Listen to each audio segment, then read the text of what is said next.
Assalamualaikum warahmatullahi wabarakatuh.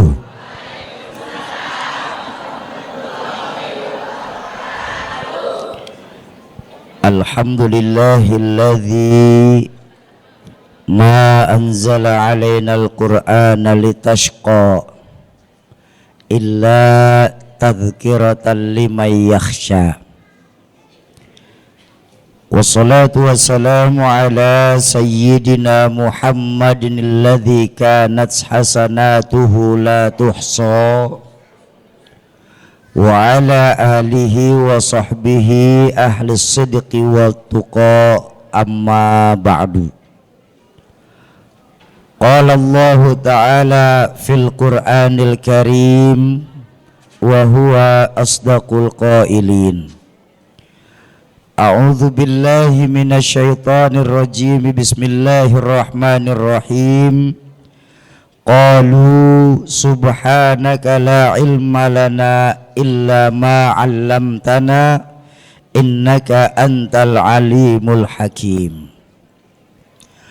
Wa qala Rasulullah sallallahu alaihi wasallam khairun nas anfa'uhum linnas. Sadaqallahul azim wa sadaqa rasuluhul karim. Yang saya muliakan para alimil ulama, para asatiz dan ustazat, para hujjaj, para sepuh dan bini sepuh yang hadir di Masjid Raya Puri Teluk Jambe, wabil khusus untuk Ketua DKM Masjid Raya Puri Teluk Jambe Al-Mukarram Ustadz Haji Deden Sajidin LC, Ketua Yayasan Masjid Raya Puri Teluk Jambe, orang tua saya Abah Haji Ashari MT,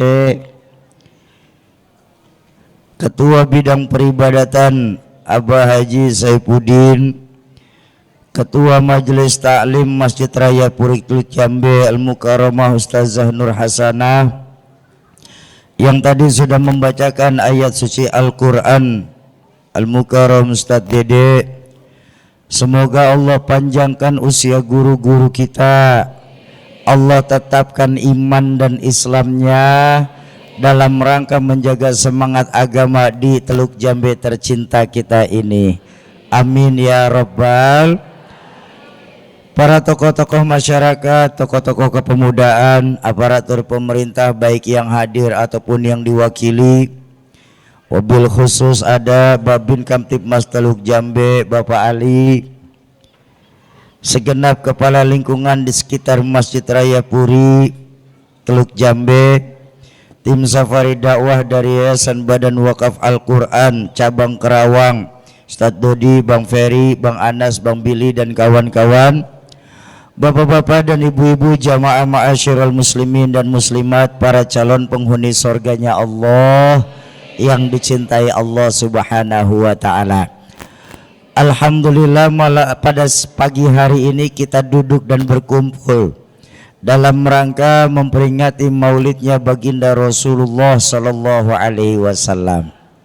Bu, kedatangan kami Pak siang hari ini, saya mohon izin Pak Ali, Bu ya, mempunyai dua misi bersama Yayasan Badan Wakaf Al-Quran. Pertama, menyemarakan kembali peringatan Maulid baginda Rasulullah sallallahu alaihi wasallam. Kalau Maulid itu peringatannya, kalau Maulud itu orang yang dilahirkannya. Nah, namanya peringatan kelahiran beliau itu seharusnya enggak perlu menggunakan waktu. Kapanpun saja kita boleh memperingati maulidnya baginda Rasulullah sebagai kegembiraan kita dalam rangka hadirnya baginda Nabi di dunia ini. Jadi kami hadir untuk menyemarakan. Yang sekarang ini banyak sekali saudara-saudara kita sudah mulai berani mengkafir-kafirkan peringatan-peringatan maulid macam kayak begini. Padahal kalau kita mau berpikir sederhana saja, bagaimana kita bisa cinta dengan seseorang kalau kita tidak mengetahui sejarah dari orang tersebut? Betul apa betul? Bahkan kalau kata guru saya, kalau peringatan maulid masih menggunakan dalil, tanyakan keimanan kita kepada Allah dan kekasihnya baginda Rasulullah Sallallahu Alaihi Wasallam.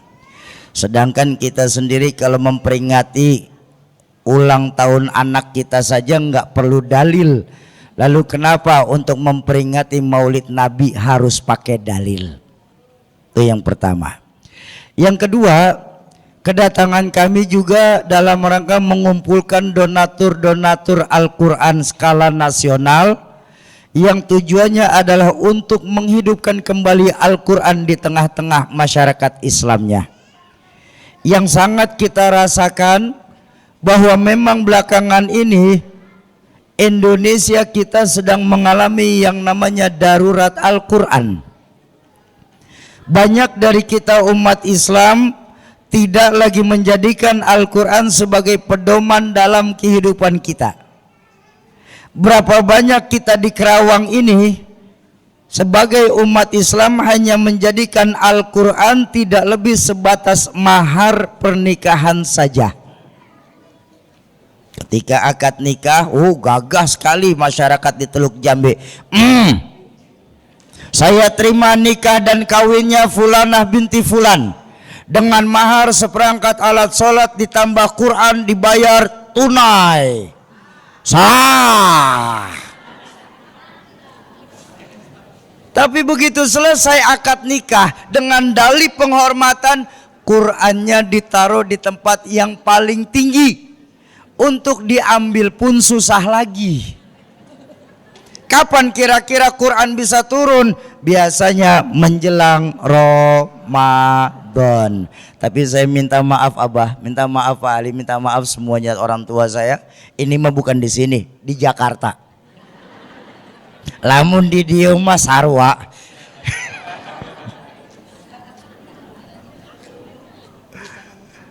Padahal ketika Sayyidatuna Aisyah Ummul Mukminin radhiyallahu anha ditanya oleh para sahabat, "Ya Ummul Mukminin, ya, ma akhlaqur Rasul?" Wahai Ummul Mukminin, wahai Sayyidatuna Aisyah, apakah akhlak Nabi itu? Sayyidatuna Aisyah menjawab, "Inna khuluquhul Quran." Sesungguhnya akhlak Nabi adalah Al-Quran. Apapun yang Al-Quran perintahkan, baginda Nabilah yang menjalankan pertama kalinya perintah tersebut. Nah makanya mengambil keberkahan dari peringatan maulid ini, kami ingin mengajak jamaah Masjid Raya Puri Teluk Jambe ini mengambil bagian dari apa yang baginda Nabi perintahkan dalam hadis, Iqra'ul Quran fa innahu ya'ti yaumal qiyamah syafi'an li ashabi. Baca itu Al-Quran, karena sungguh Al-Quran yang kita baca nanti akan datang memberikan pertolongan di hari kiamat untuk para sahabat-sahabat Al-Quran. Umi mau ndak kita siang ini, pagi menjelang siang ini diakui sebagai sahabat Al-Quran? Kalau gitu kita lihat, guru saya Al-Mukarram Kiai Haji Fakhruddin Al-Bantani mengajarkan, sahabat Al-Quran Allah ciptakan di dunia ini 3 jenis. Ayo kita lihat sedekat mana kita dengan Al-Quran dari 3 sahabat Al-Quran.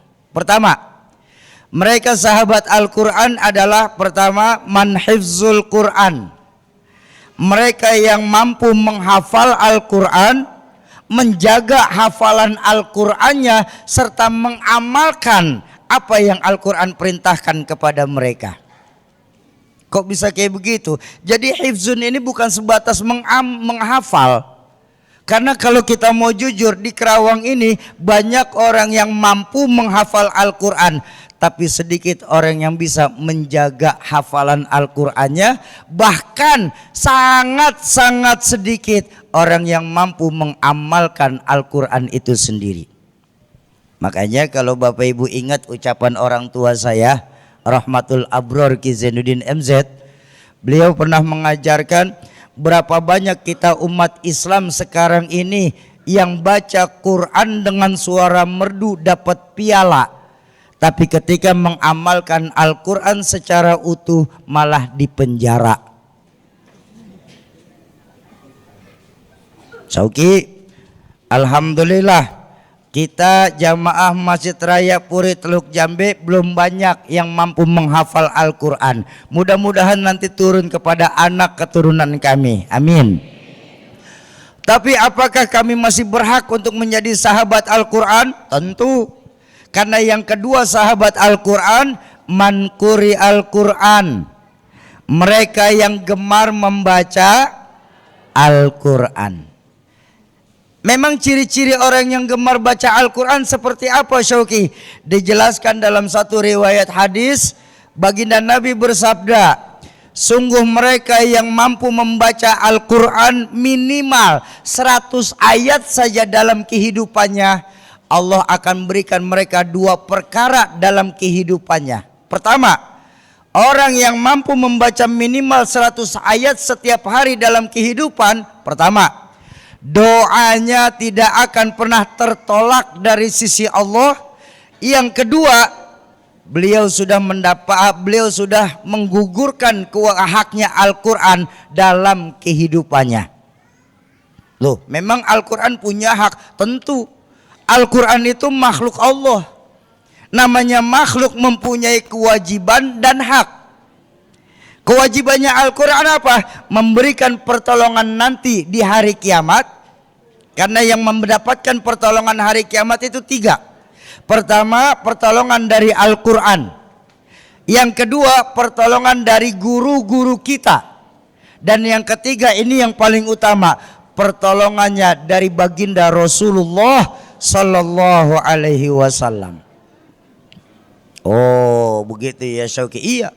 Lalu haknya Al-Quran minta kita minimal 100 ayat dibaca dalam setiap hari. Oh, begitu Syauki. Alhamdulillah majelis taklim di Masjid Raya ini masih baca Quran kok Syauki. Alhamdulillah. Walaupun cuma malam Jumat saja, itu pun yasin lagi Syauki. Apakah kami masih berhak untuk menjadi sahabat Al-Quran Syauki? Insya Allah jangan pernah berputus asa dari rahmat Allah. Karena ketiga sahabat Al-Quran yang diajarkan guru saya Al-Mukarram Kiai Fakhruddin, apa yang ketiga? Man uhiyal Quran, mereka yang mau menghidupkan kembali Al-Quran di tengah-tengah masyarakat. Sebagaimana tertulis dalam hadis baginda Nabi riwayat lain, khairukum man ta'allamal Qur'an wa 'allamahu. Sebaik-baik dari kita umat Islam adalah yang terus belajar Al-Quran dan mengajarkan Al-Quran itu sendiri. Yalah salah sedikit ngapa sih? Emang kagak boleh salah apa sih? Saya pulang nih. Nah makanya Bapak Ibu, kami berharap dari Yayasan Badan Wakaf Al-Quran mengambil keberkahan peringatan Maulid baginda Nabi pada pagi hari ini. Berharap jamaah Masjid Raya Puri Teluk Jambe ini mau ikut berpartisipasi dalam rangka menghidupkan kembali Al-Quran. Bapak Ibu jamaah ma'asyiral muslimin dan muslimat yang berbahagia, sebelum kita mulai materi peringatan Maulid ini, saya mohon izin sebentar lagi akan ada tim kami yang mengitarkan kotak infak. Tapi saya harus jujur mengenai infak ini. Lebih baik saya jujur pagi ini di hadapan Bapak Ibu langsung daripada nanti Bapak Ibu akan bertanya tentang infak ini kepada kami di hadapan Allah di yaumil hisab. Tujuan infak ini bukan untuk Al-Quran. Daripada ada pemikiran jelek, Sauki buat Al-Quran begini-begini amat, Pak Ahmad aja nggak begini. Tujuan infak ini bukan untuk Al-Quran Pak. Tapi tujuan infak ini adalah mutlak untuk membantu meringankan safari dakwah kami bersama Al-Quran selama kami hadir di 3 kabupaten ini. Kabupaten Karawang, Kabupaten Subang, dan Kabupaten Bekasi.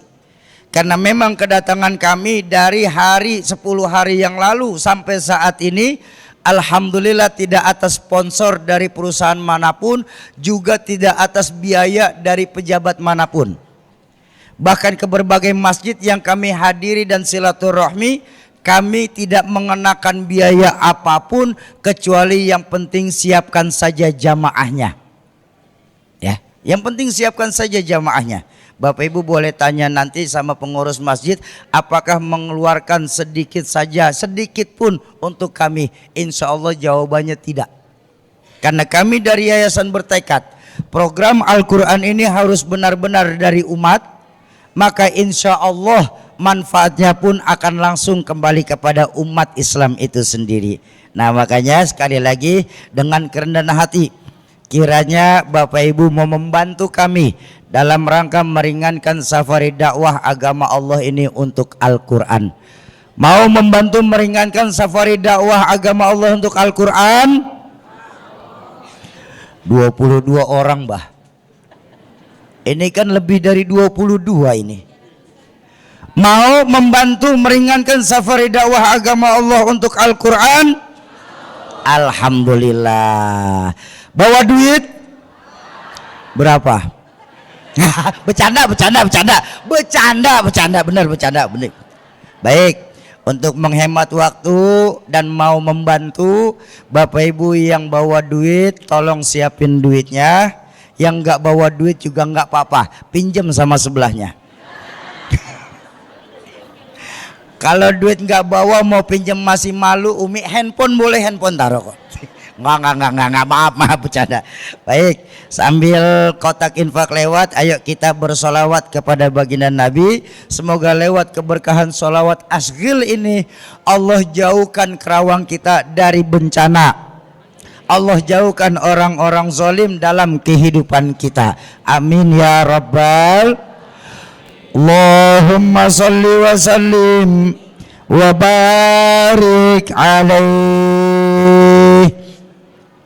Allahumma salli ala sayyidina wa ashghili zalimin bizalimin. Allahumma salli ala sayyidina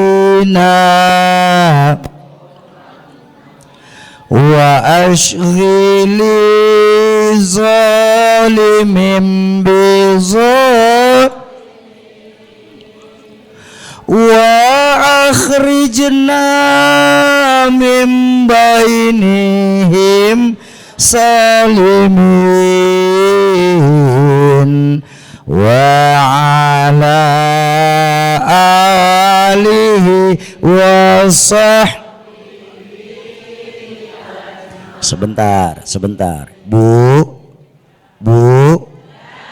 jangan nunggu kembalian lama. Bercanda. Nah, ibu yang duit nggak bawa, mau pinjem malu, mau naruh handphone sayang, biar kelihatan nyumbang, taruh aja tangan masukin. Tapi jangan ngambil yang di dalam. Nggak bercanda ya. Ayo sekali lagi lebih kompak kita bersolawat. Allahumma salli ala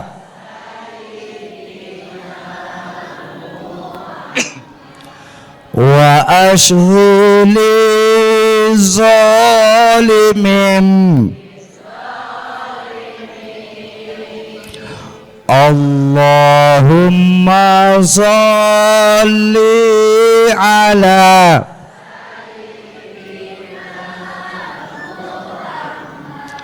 wa ashghili zalimin wa akhrijna min bainihim ya Rasulullah wa ala alihi Allahumma salli wa sallim wa barik alaih. Bapak Ibu, sementara kotak infak masih terus berjalan, kita lanjutkan pengajian ini. Semoga harta yang Bapak Ibu keluarkan secara tunai pada pagi hari ini nilainya dilipat gandakan oleh Allah, baik di dunia, lebih-lebih untuk di akhirat nanti. Amin ya rabbal. Bapak Ibu jamaah ma'asyiral muslimin dan muslimat yang berbahagia, dalam kesempatan berbahagia peringatan Maulid Nabi siang ini, izinkan saya menyampaikan sebuah hadis baginda Rasulullah sallallahu alaihi wasallam yang berisikan tentang kebahagiaan. Bu, Umi, tenang Pak, jangan ngiri, kita kan CS Pak, aman kita. Baginda Nabi pernah bersabda, arba'un min sa'adatil mar'il muslim, bahwa sesungguhnya ada 4 perkara yang kalau kita orang Teluk Jambe ini mau bahagia. Pertanyaan saya dulu sebelum saya lanjut, kita semua yang hadir di Masjid Raya Puri Teluk Jambe ini pada mau bahagia apa tidak? Yo pasti mau jawabannya. Kenapa? Karena doa yang kita minta habis sholat minimal kalau lagi buru-buru, Rabbana atina fid dunya hasanah wa fil akhirati, dunia sampai akhirat kita minta bahagia. Betul? Tapi ternyata orang mau bahagia, kata baginda Nabi, wajib memiliki 4 perkara dalam kehidupannya. Berapa perkara? 4 apa? Perkara apa? Perkara 4. Pertama, kalau kita masyarakat Teluk Jambe mau bahagia umat Islamnya, pertama, kita wajib punya, kata baginda Nabi itu, baitun wasi', punya rumah biar bagus asal besar. Loh, memangnya salah? Bu, Umi, punya rumah bagus besar, bahagia apa tidak? Baik. Di mana sih rumah kita sesungguhnya sebagai muslim? Di akhirat. Emang mau ke akhirat duluan? Kita masih di dunia ini Umi. Rumah kita sesungguhnya adalah di hati kita. Ayo kita lihat, betapapun besar rumah kita, miliaran mungkin saat ini kita pegang uang, hektaran mungkin kita punya lahan, tapi kalau hatinya sempit Pak, kecil rasanya itu rumah Pak.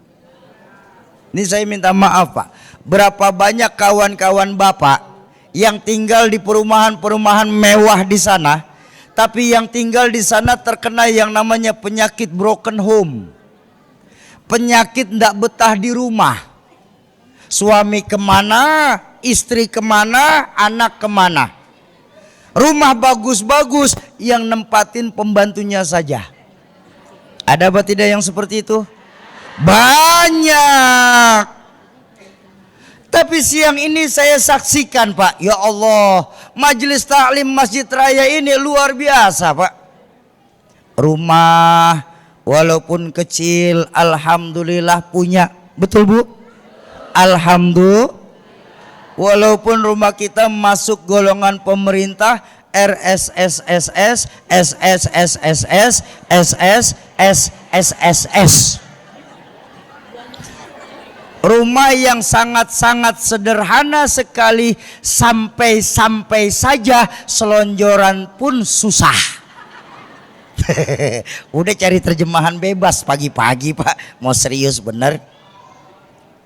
Tapi karena saudara-saudara saya, keluarga besar Majelis Taklim Masjid Raya ini hatinya luas, besar, saya yakin rasanya itu rumah. Di rumah antara istri, suami dan anak masih bisa bertukar cerita. Di rumah masih ada yang mau membaca Al-Quran. Di rumah ketika ibu-ibu masak masih sambil ngadukin sayur membaca sholawat. Di rumah di sepertiga malam terakhir masih ada yang mau bangun untuk menghidupkan sunnah tahajud. Subhanallah, Umi, besar saya yakin rasanya rumah kita saat itu. Betul? Saya tahu suami Umi sering bangun tengah malam kan? Ngapain?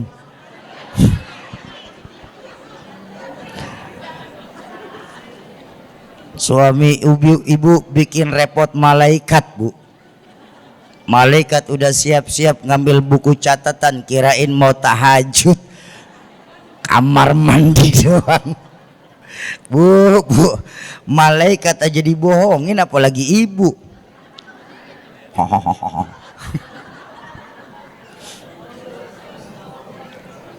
Ahlan, Buya, silakan. Nggih. Mangga jangan, mangga. Mana ada Syauki, rumah kecil hati luas. Oh maaf, kita lagi peringatin manusianya sekarang ini.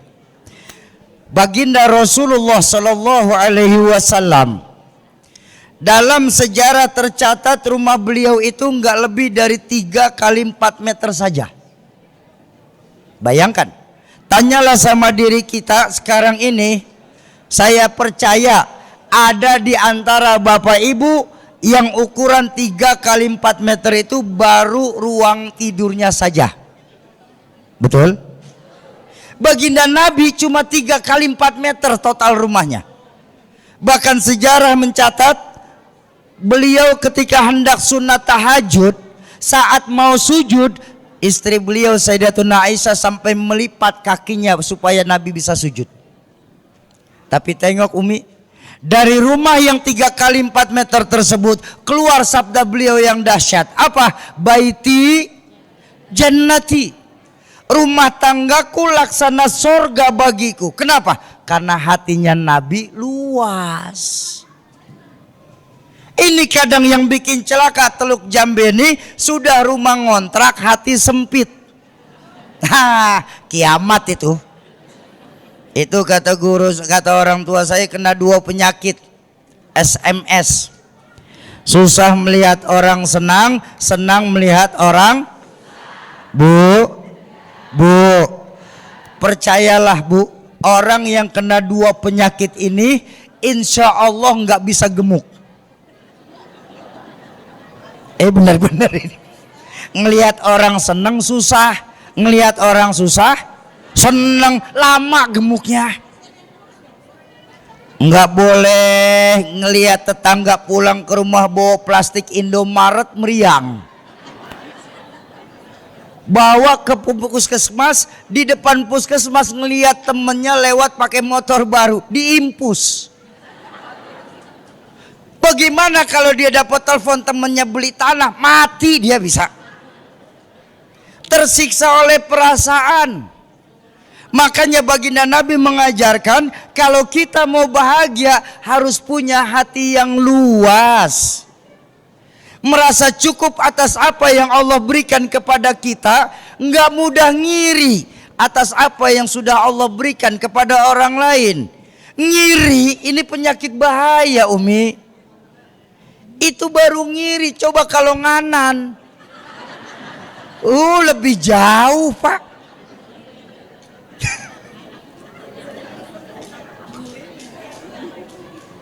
Apa kuncinya? Kembalikan lagi rasa syukur kita kepada Allah Subhanahu. Dulu orang tua saya Rahmatul Abror Ki Zainuddin MZ pernah bilang begini. Dia tentang syukur ini. Apa kata beliau? Ada satu perbuatan di mana dalam perbuatan ini Allah nggak kasih tahu seberapa besar dosanya.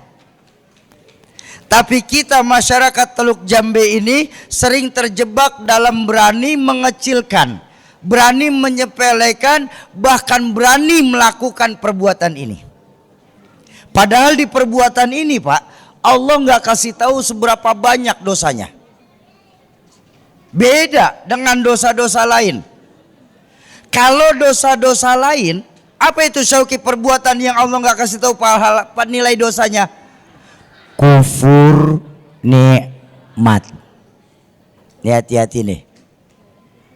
Kalau dosa-dosa lain Bu, Allah kasih tahu secara jelas dosanya.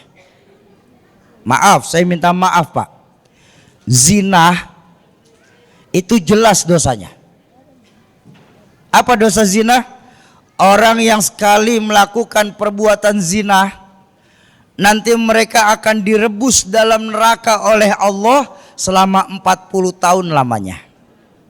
Di mana perbandingan waktu dunia akhirat, 1 hari di sisi Allah 1000 tahun rasanya di dunia. Nah, enak tinggal ngitung. 1 kali 365 dikali 40 dikali 1000. Itu yang baru sekali Pak. Kalau yang langganan hitung aja sendiri. Makanya maaf Umi, maaf saya minta maaf Pak, saya minta maaf. Masih banyak dari kita nih ya, yang untuk melakukan zina berfikirnya berpuluh-puluh kali lipat. Kenapa? Karena siksanya jelas. Ghibah, menggunjing sesama saudara muslim, itu jelas Umi dosanya. Apa dosa ghibah? Dalam Al-Quran dijelaskan, orang yang senang menggunjing sesama saudara muslimnya, laksana mereka memakan bangkai saudaranya sendiri. Ya Allah Umi, dalam Islam jangankan kita makan bangkai manusia, makan bangkai hewan saja kalau tidak bersifat darurat kan haram hukumnya. Betul? Kecuali bangkai dari laut. Karena dalam fikih semua berasal dari laut boleh dimakan. Ada 2 yang enggak, kapal sama karang. Itu pun gara-gara keras, bukan apa-apa sih. Dan kita semua tahu Bapak Ibu sekalian, ketika dalam Islam bertemu dengan hukum haram masih berani dilakukan, maka ujungnya masuk ke dalam neraka. Apa selesai? Belum. Nanti para penggibah tersebut di dalam nerakanya akan diberikan keistimewaan dari Allah berupa dikasih makanan penutup, dessert dari buah yang bernama zakum. Zakum itu buahnya kecil tapi durinya keluar. Yang mau nggak mau kita makan itu buah. Ketika kita makan itu buah, hancur tenggorokan kita dibuat karenanya. Jelas dosanya. Makanya saya tahu keluarga besar Majelis Taklim Masjid Raya nggak ada yang senang sama ngegosip. Di sini mana ada di sini yang senang menggosip? Di sini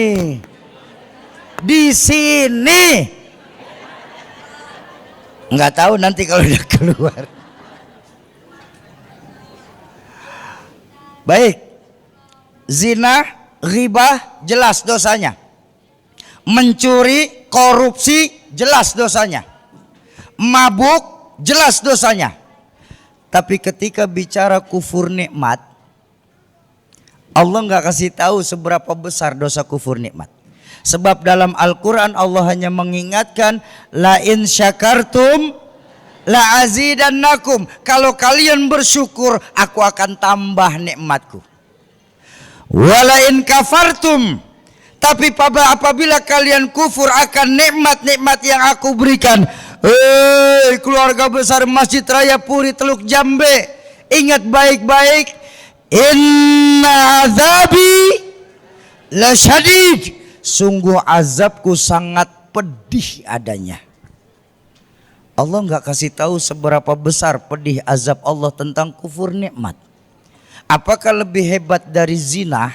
Di mana zina 40 tahun kita direbusnya. atau jauh lebih ringan daripada ghibah. Memang lamanya tidak dikasih tahu, tapi makanan tambahannya dari buah yang bernama zakum. Bu, makanya boleh saya tanya? Dalam kehidupan kita ini lebih banyak mana? Syukur atau kufur? Enggak kompak, Pak. Saya minta yang semangat. Ini kita lagi duduk di majelis ilmu peringatan Maulid. Majelis ilmunya saja ulama sepakat majelis yustajabu fihi doa. Majelis tempat diangkatnya doa. Kegembiraan maulidnya ini, semoga kita semua yang duduk mendapatkan syafaatul uzmahnya dari baginda Nabi. Masa iya ada dua keberkahan yang menghampiri kita, minimal malah pada lemes-lemes begini. Bu, yang semangat ya. Saya tanya lagi, saya ulang. Dalam kehidupan kita lebih sering mana? Syukur atau kufur? Subhanallah. Yang jawab syukur alhamdulillah. Yang berani bilang kufur luar biasa. Saya mau tanya sama yang jawab syukur saja dulu. Yakin banyak syukurnya Umi? Insya Allah. Mau tahu hitungannya? Mohon maaf Bu ya, ini belakangan ini saya lagi seneng ngitung Bu ya. Karena saya ngaji. Ada sebuah makalah dari Sayyidina Umar bin Khattab. Beliau mengajarkan hasibu qabla an tuhassabu. Biasain kita ngitung amal kita sendiri di dunia sebelum nanti Allah yang menghitung amal kita. Kenapa? Karena kalau kita masih bisa ngitung amal kita, kalau ada yang kurang masih bisa ditambah. Tapi kalau Allah yang sudah ngitungnya, percayalah Pak, nggak akan ada kesempatan kita lolos dari hitungannya Allah Qadir Rabbul Jalil. Dan hitungannya gampang. Dari 24 jam yang Allah berikan kepada kita. Ini kan semua dikasih 24 jam nih, betul? Bentar. Tolong, yang 22 jam setengah dikasihnya angkat tangan. Ya kali ada kan, ya namanya kali kan panjang. 23 jam 45? Enggak ada? Baik, kita sepakat dulu. 24 jam mulai dari bangun tidur sampai tidur kembali. Bahkan maaf Pak, tidur itu sendiri bagian dari nikmat Allah, betul? Maaf Bu, kalau memang umi saya ini pada banyak syukurnya, saya minta maaf. Enggak perlu Allah ulang-ulang puluhan kali ayat ini dalam Al-Quran. Fabi ayyi ala'i rabbikuma. Berapa banyak nikmat-nikmat Allah yang sudah kita dustakan. Ya. Makanya seorang bijak pernah mengajarkan Pak. Apa kata beliau? Yang namanya nikmat itu biasanya baru terasa, yang namanya nikmat baru terasa ketika sudah mulai berkurang atau sudah hilang di antara kita. Baru terasa nikmat. Tapi ketika nikmat itu masih ada di tengah-tengah kita, kita nggak pernah merasakan itu bagian dari nikmat, sehingga kita lupa untuk bersyukur kepada Allah. Bu, kita baru bisa merasakan nikmatnya punya duit pas dompet kita lagi kosong. Betul. Kita baru bisa merasakan nikmatnya tidur, Pak, saat mata kita nggak mau merem. Kita baru bisa merasakan nikmatnya makan Umi saat gusinya sedang bengkak. Kita baru bisa merasakan nikmatnya bernafas ketika hidung kita sedang terkena flu atau sudah ditutup sama masker. Tapi maaf, saya minta ridho Pak. Ketika duit kita masih ada di dompet. Ketika mata kita bisa terpejam dengan lelap. Mulut kita bisa mengunyah dengan nikmat. Hidung kita bisa bernafas dengan lega. Maaf. Pernahkah kita bersyukur atas apa yang Allah berikan kepada kita? Hei.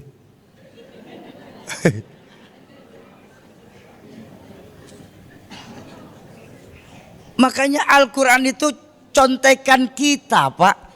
Semua sudah tertulis dengan rapi di dalam Al-Quran itu sendiri. Pantas Allah ulang-ulang dalam surah Ar-Rahman berpuluh-puluh kali. Tepatnya 31 kali Allah ulang. Fabi ayyi ala'i rabbikuma. Ayo kita mulai di peringatan maulid ini Umi. Biasakan mulut kita mengucapkan kalimat hamdalah atas apapun yang menimpa kita. Karena percayalah Umi, apapun yang Allah berikan kepada kita itu merupakan nikmat yang luar biasa. Karena yang menurut kita baik belum tentu buat Allah baik. Tapi kalau apapun yang diberikan Allah kepada kita, itulah yang terbaik buat kita. Ingat ucapan dari Nabiullah Nuh alaihi salam ketika beliau kehilangan anaknya yang durhaka. Apa kata Nabi Nuh? Ana urid wa anta turid wallahu fa'alul lima yurid. Saya punya mau, Kan'an anak saya punya mau, tapi dari kami berdua pastilah kemauannya Allah yang terjadi atas kita. Makanya yuk kita perbaiki lagi rasa syukur kita.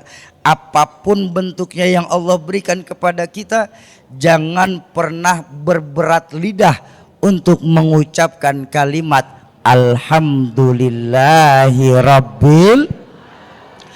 Bapak Ibu jamaah ma'asyiral muslimin dan muslimat, para calon penghuni surganya Allah yang dicintai Allah Subhanahu wa taala. Tuh yang pertama ya. Kalau kita mau bahagia, kita harus punya hati yang luas. Kuncinya syukur kepada Allah Subhanahu wa taala. Yang kedua, iya lihat jam aja Umi, kenapa sih protes aja?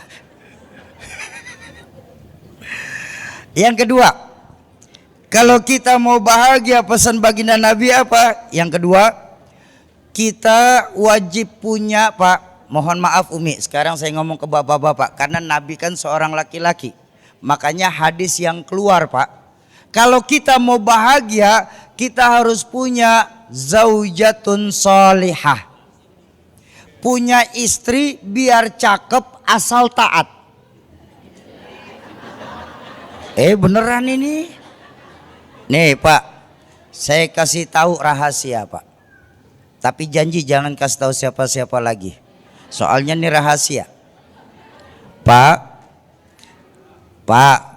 Ya pada lemes amat. Belum pada ngopi Pak. Sama. Nih Pak, saya titip pesan. Kalau di rumah tangga Bapak punya istri cakep taat, saya kasih tahu. Kalau belum mati jangan coba-coba dikubur Pak. Langka Bu ya. Cakep taat langka. Ini yang ada udah jelek merajuk mulu Pak. Kayak gitu mah tuker tambah nggak apa-apa Pak. Kalau cakep marah wajar. Cakep marah wajar, masih cakep. Udah jelek marah, apa yang mau diharapin? Bu, saya mau ngasih oleh-oleh buat Umi nih. Mau saya kasih oleh-oleh? Saya teringat ucapan dari Sayyidina Umar bin Khattab. Beliau pernah mengajarkan begini. Ini makalahnya Sayyidina Umar memang luar biasa. Apa ajaran Sayyidina Umar? Sayyidina Umar berkata, Setiap perempuan pasti bisa menjadi seorang istri. Tapi tidak setiap istri itu sanggup dan mampu jadi pendamping untuk suaminya. Saya ulang. Setiap perempuan pasti bisa menjadi seorang istri. Tapi tidak setiap istri sanggup dan mampu jadi pendamping untuk suaminya. Ayo kita buka sejarah sedikit. Kenapa sih baginda Nabi enggak menikahi Sayyidatuna Khadijah binti Khuwailid? Kenapa sih baginda Nabi menikahi Sayyidatuna Khadijah binti Khuwailid? Apa yang beliau cari? Usia terpaut 15 tahun dari baginda Nabi. Betul? Kenapa Nabi enggak nyari cabe-cabean? Banyak di pinggir jalan Pantura tuh tenda biru. Ada yang pego 200, paling mahal 3,5 tuh Pak, sebelah sono Pak.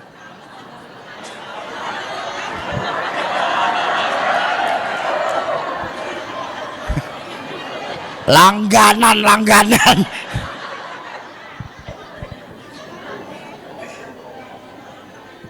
Saya jadi cerita. Astagfirullah. Bukan langganan Umi, karena memang pernah kejadian. Satu malam saya pulang dari Indramayu Pak, nganterin guru saya, kebetulan lewat jalur Pantura. Lagi enak-enak lawat, pas di depan Kerawang itu di stopin sama perempuan muda. Stop. Ya namanya di stopin. Disetopin apa sih ya? Saya kan disetopin. Stop. Ya saya minggir. Saya buka jendela. Naon neng? Naon? Open BOA. Innalillahi wa inna ilaihi rajiun. La haula wala quwata. Saya bilang COD cari.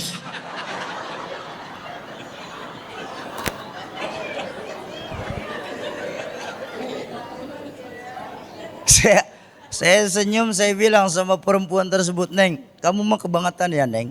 Atuh kebangetan kenapa saya Pak? Neng, baju koko belum saya copot Neng. Jelek-jelek orang manggil saya katanya Ustadz. Masa Ustadz ditawarin COD? Kebangetan kamu Neng. Dibalikin ucapan saya Bu sama tuh perempuan. Apa kata tuh perempuan? Iya Pak, saya tahu tuh Ustadz kelihatan potongannya, makanya mau kasih diskon.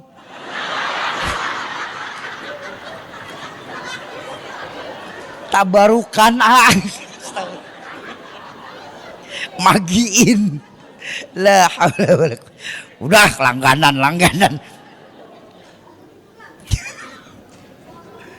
Ayo kita lihat apa yang mau dicari baginda Nabi. Cari kenikmatan seksual nggak akan didapat Pak. 15 tahun lebih tua, udah gitu janda pula Sayyidatuna Khadijah. Jandanya nggak main, janda Arab Pak. Atau kan kejadiannya di, udah dengerin aja ngapa sih? Kejadiannya di Arab. Kalau kejadian Kerawang, janda Kerawang namanya. Udah jangan berisik Ini kagak selesai cerita nih.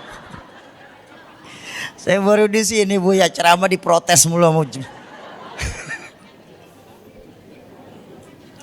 Kenikmatan seksual jelas tidak ada.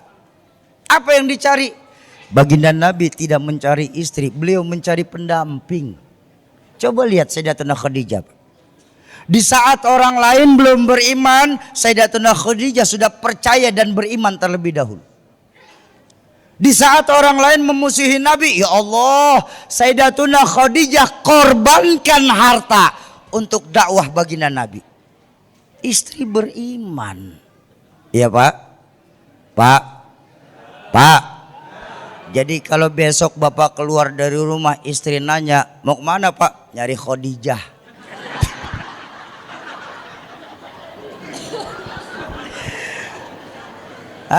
Pulang ya.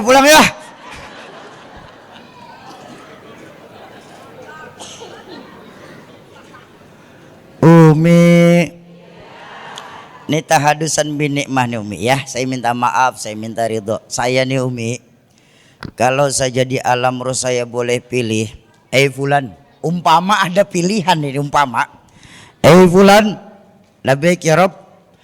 Kau lahir ke dunia ini mau jadi laki-laki atau jadi perempuan? Nih Pak, saya berani berkata, demi Allah, karena saya banyak ngaji sama guru-guru saya.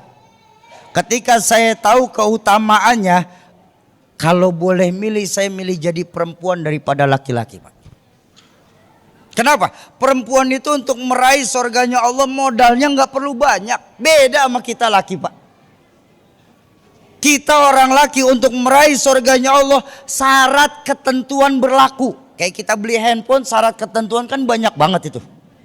Perempuan nggak perlu, cukup 4. Baginda Nabi yang menjaminkan. Perempuan meraih surga cukup 4 modalnya. Idza shollat khamsaha wa shauma syahraha wa hafizat farjaha wa ta'at zaujaha fadkhulil jannata min ayyi babi syi'ti. Seorang perempuan, perempuan, apabila mereka sholat 5 waktu, saya tanya, Umi pada sholat 5 waktu? Alhamdulillah, 1 sudah modalnya. Lalu perempuan tersebut wa shauma syahraha, berpuasa di bulan Ramadan. Ibu pada puasa Ramadan? Oh 2 sudah Pak, subhanallah. Dan perempuan tersebut wahafizat farjaha, menutup auratnya saat keluar rumah. Ibu pada nutup aurat kalau keluar rumah? Ya kan nggak mungkin telanjang. Walaupun belum sempurna tapi kan aurat tertutup. Betul? Berarti sudah 3. Cepet nggak Pak? Kita belum apa-apa nih ibu-ibu di sini 100% udah 3 loh Pak. Ya Allah, ini terbukti perempuan keluarga besar Majelis Taklim Masjid Raya insya Allah penghuni surga semua. Saya berani bilang karena sudah 3 Pak, kita belum apa-apa. Dan yang keempat, perempuan tersebut wa ta'at zaujaha, mereka taat sama suaminya. Taat nggak sama suami? Nggak kompak. Yang perempuan kedengeran suara taat, yang suami walaupun nggak dengar, ibu kan nggak ngeliat.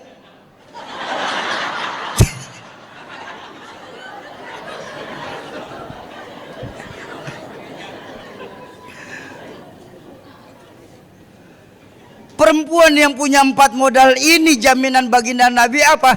Fadkhulil jannata min ayyi babi syi'ti.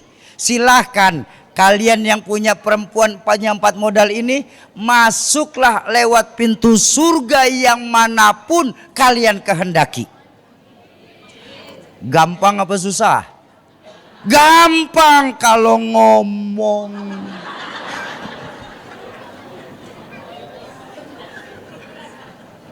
Bu, taatnya seorang istri kepada suami dalam Islam itu hukumnya selama tidak untuk bermaksiat kepada Allah.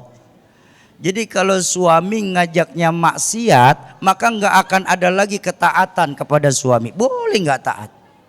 Ya, umpama mau sholat zuhur, suami lagi datang syahwat, ngajakin berhubungan, padahal Umi belum sholat zuhur, sedangkan sudah jam 2 lewat. Ya, umpama nih Umi wajib tolak, kayak nggak ada ntar malam aja Pak, lebih legaan gitu boleh. Kalau suami tetap maksa, maka Umi wajib menolak. Kenapa? Karena sudah tidak ketaatan kepada agama. Ya Umi ya. Terus kalau suami minta tolong ambilin duit, dompetnya kasih. Jangan udah suami di kamar mandi, keluar kamar mandi dompetnya berantakan. Kenapa saya bilang begini Umi? Maaf, saya minta maaf, saya minta ridho ya Umi ya. Karena sebaik-baiknya perempuan dalam Islam mereka yang ridho dan taat berapapun pemberian suaminya. Ya, nggak perlu protes. Allah bakal cukupin. Perempuan yang hebat dalam pandangan Islam mereka yang ridho dan taat berapapun pemberian suami. Pak, Jangan pura-pura kagak dengar ucapan saya nih Pak. Karena laki-laki yang paling dahsyat dalam kacamata Islam, mereka yang royal sama istri.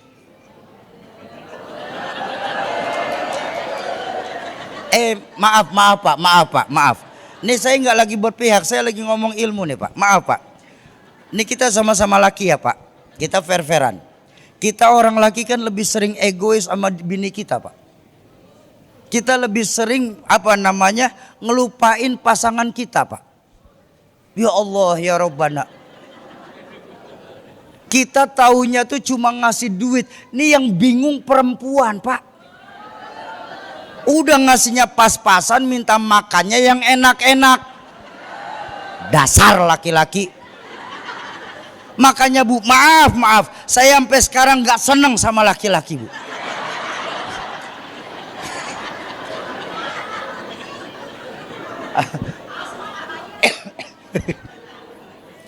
Loh, kalau Bapak nggak percaya ya nih Bu, ayo mau kompak nggak? Mudah-mudahan lewat keberkahan maulid dan keberkahan Quran, Allah turunin rezeki yang deras kepada kita dalam rumah tangga. Ayo kita kompak biar suaminya juga denger. Mumpung nih bareng suami ngaji nih, yang bareng suami nih, ayo kita kompak ya Pak. Dengerin curahan hati seorang perempuan Pak. Bu, listrik naik apa enggak? Gas, minyak, daging, susu.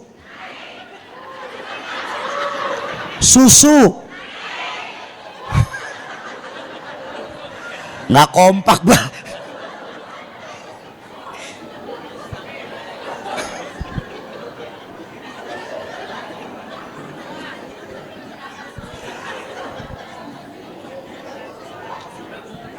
Mau bilang naik, ya ingat umur.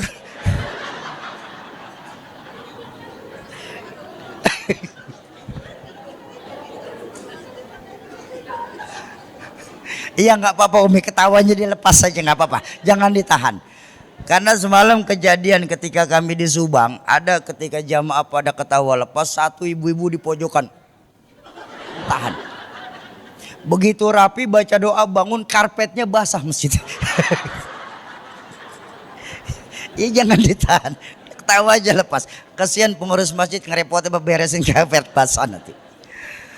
Bapak Ibu jamaah ma'asyiral muslimin dan muslimat, para calon penghuni surganya Allah yang dicintai Allah Subhanahu wa taala. Nah, makanya konteks zaujatun solehah di sini baginda Nabi, ulama sepakat adalah pasangan yang soleh dan solehah. Kenapa? Karena dengan pasangan yang soleh dan solehah tersebut akan terlahirlah generasi muda yang soleh dan solehah juga. Makanya wajar baginda Nabi mengajarkan dalam hadis al-baitu madrasatul ula. Rumah itu pesantren pertama untuk anak-anak kita. Bahkan pepatah Arab pun pernah mengajarkan ma fil aba fi abna. Bapak kalong anak teh kampret. Bapak nyolong anak ikutan nyopet. Fotokopi bagaimana asli? Artinya jangan kita berharap punya anak yang soleh dan solehah kalau kita sendiri nggak bisa bersikap soleh dan solehah di hadapan anak-anak kita. Mimpi di Kerawang kita, di Teluk Jambe kita pada khususnya punya generasi muda yang Qurani, sedangkan kita sendiri orang tua nggak mau jadi salah satu dari sahabat Al-Quran itu sendiri. Dan minta maaf, minta ridho.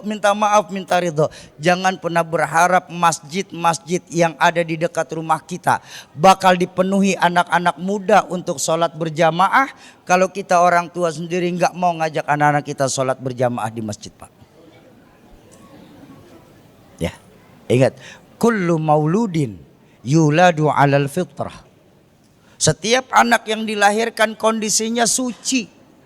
Fa'abawahu yahudiyan, nasraniyan, au majusian.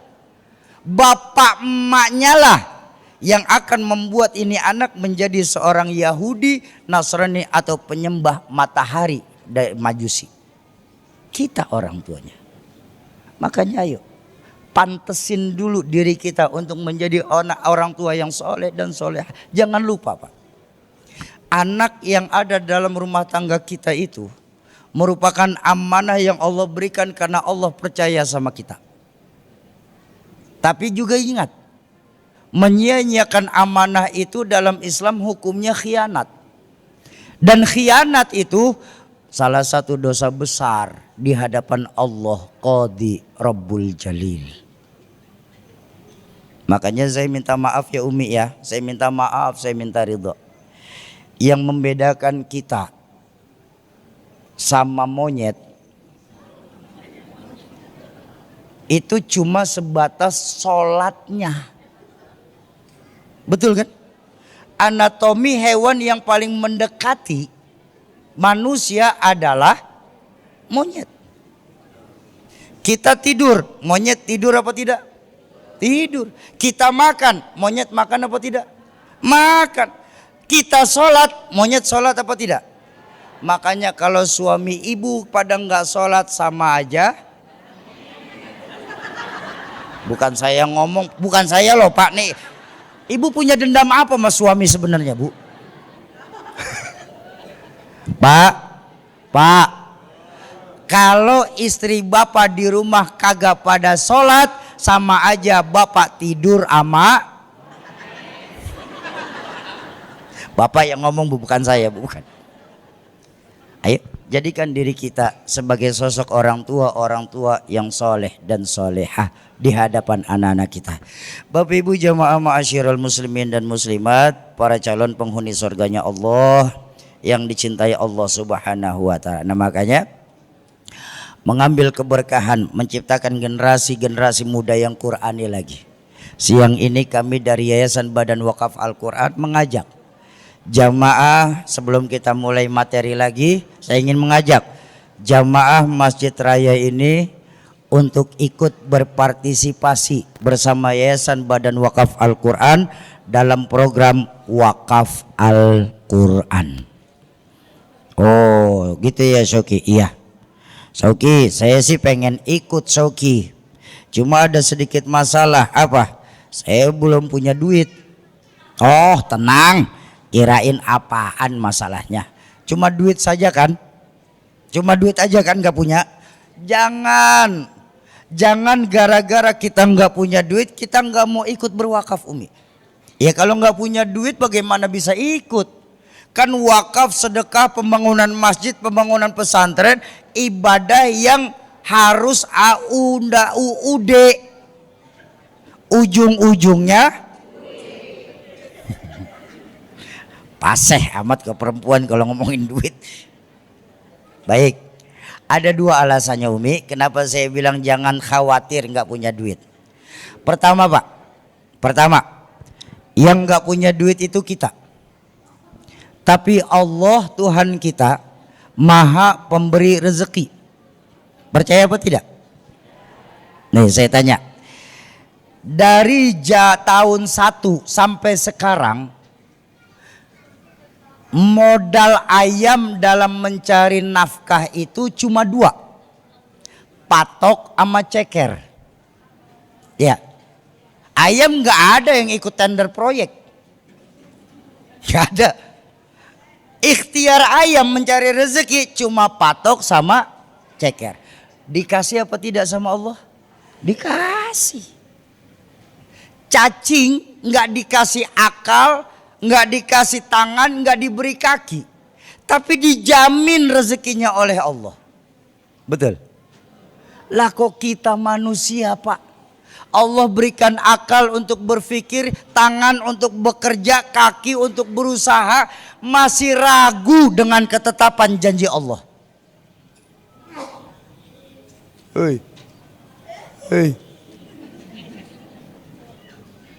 Jadi jangan khawatir. Yang gak punya duit kita, Allah Maha Pemberi rezeki. Itu yang pertama. Yang kedua, siang ini kami gak minta secara tunai. Tapi kalaupun ada yang bisa langsung tunai, kami berucap kepada Allah, Alhamdulillahirabbil alamin. Tapi kalau belum bisa tunai, justru siang ini kami mengajak jamaah Masjid Raya ini praktek membuktikan sendiri dahsyatnya hadis baginda Rasulullah Sallallahu Alaihi Wasallam. Karena baginda Nabi sendiri yang mengajarkan dan menjamin innamal a'malu binniyat wa innamal likulli imri'in ma nawa. Segala sesuatu berasal dari niat dan Allah pasti akan memberikan apa yang sudah kita niatkan itu sendiri. Makanya siang ini kami dari Yayasan Badan Wakaf Al-Quran ingin mengajak para jamaah Masjid Raya Puri Teluk Jambe ini ambil pahala niatnya saja dulu. Kan dalam Islam jangankan kita berbuat baik, niat saja kan sudah menghasilkan pahala.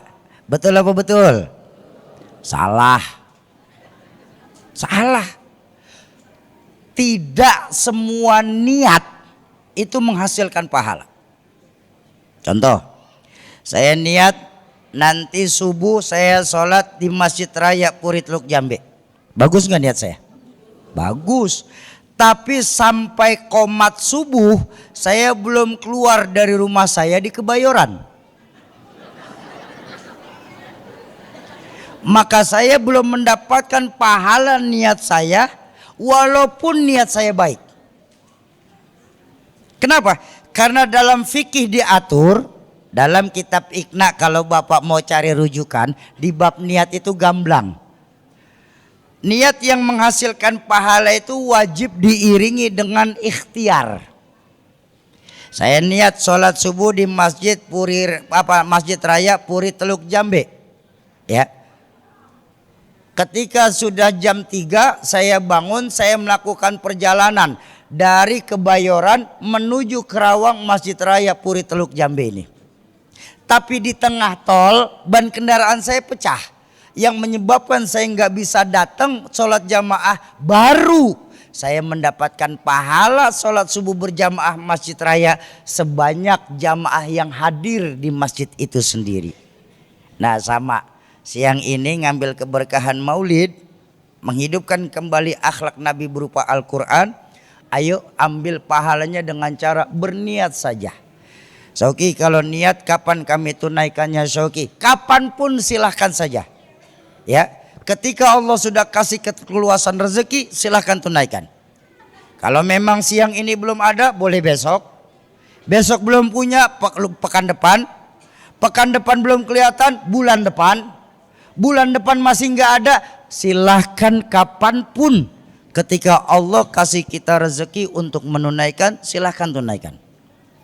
Syauki, kalau begitu saya nggak mau ikutan. Lo kok malah nggak ikutan? Saya mau ikut tunai belum punya duit. Saya mau ikut niat takut. Takut kenapa? Iya, kalau saya berhasil menunaikan niat ini, tapi kalau belum saya tunaikan saya meninggal dunia, kan saya jadi punya hutang.